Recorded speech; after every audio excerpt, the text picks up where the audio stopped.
Viewers and subscribers, you're welcome back again. This is still BVI Channel 1, where we tell you undiluted truth. Like I promised you, that this video will be loaded. Because they will say, or some people will say, oh, use 99% of your energy to fear women and 1% to fear other things. But I tell you, Nigerians today, use 99% and a half to fear Nigerian politicians. Reserve the rest for whoever you want to fear. I'm not trying to undermine women. Women are very wonderful people. That aside. The worst person or set of people you can trust in Nigeria is Nigerian politicians. Listen to what Okupe said about Tinubu. You will not believe this man ever came close to working with Peter Obi. So if you knew what you're doing and you came and asked me to vote for you and you are not a kindergarten, you must have known the state in which your country is before you came in. And that is why I love Bola Tinubu. He says, leave me to this thing. I ask you people to vote for me. I'll take responsibility. I love a man like that. He may not be succeeding immediately, but he takes responsibility. I've never heard him to say, oh, come and see what this Buhari did to us, oh, come and see what we had. No.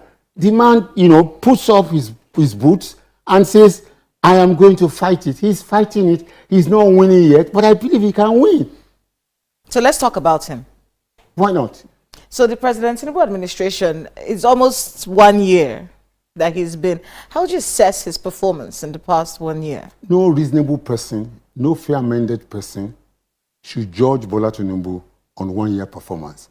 No president, Bola Tinubu, with all due respect, I must say on this television, must have been, you should forgive me, insane for coming to run for president of Nigeria after a Buhari administration. Are you mad?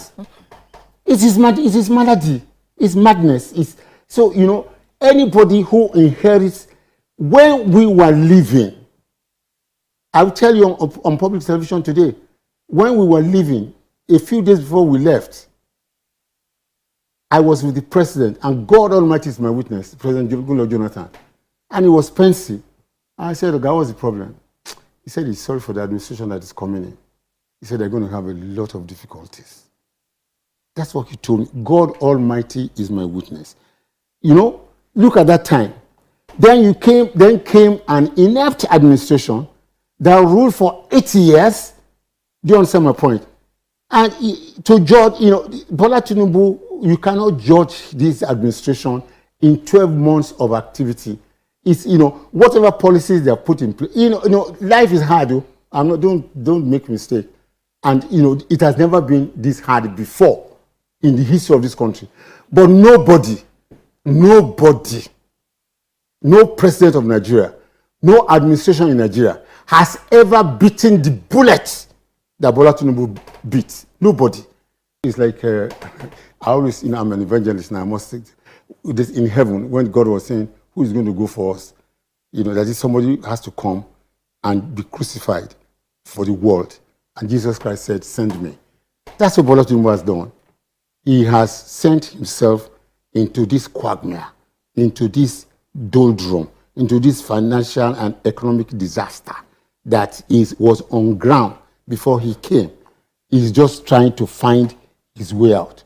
Can you imagine? Can you imagine? No wonder he was pushed aside. No wonder the environment could not contain him, because he came to soil the credibility of the man Peter Obi. Dr. Doyin Okupe had committed himself to funding the mobilization of Ogun State for the Ibadan rally. He has polarized the party in Ogun State with his crops of PDP dissidents, political liabilities, who are only using Labour Party to revive their not only irredeemable dead political and financial lives, but have successfully stolen all that is available in Labour Party. And the system around him, the forces around Peter Obi, operating around him, the unction I will use for those of you who go to church, operating around Peter Obi could not allow the man to remain around him. Or, of course, Because what would this man become if eventually he worked with P2B and they go into government? It is still the same thing. That is why we need to purge ourselves from people who had who you should look into people's past first before even drumming support for them or even trying to recommend them to anybody. And that is what GGM had always tried to do. That's why we had our criterias. What we do to scrutinize political class that offer themselves to serve the public during electoral seasons. It is very important you know who you are drumming support for. It doesn't matter the political party. Know the character of that person. It is very important. Go and check their past. Not that they give you some peanuts. I'm no longer talking about the Okupe. I'm talking about generality of Nigerian politicians. Majority of them have questionable character and their cupboard is full of skeletons. Look at this kind of men. Men without shame. Thank God. Thank God. P2B was saved from this wolf masquerading in sheep clothing. What is your take about this? Drop it in the comment section. Help me share it. It may make sense to many Nigerians to take precautions. Bye-bye for now.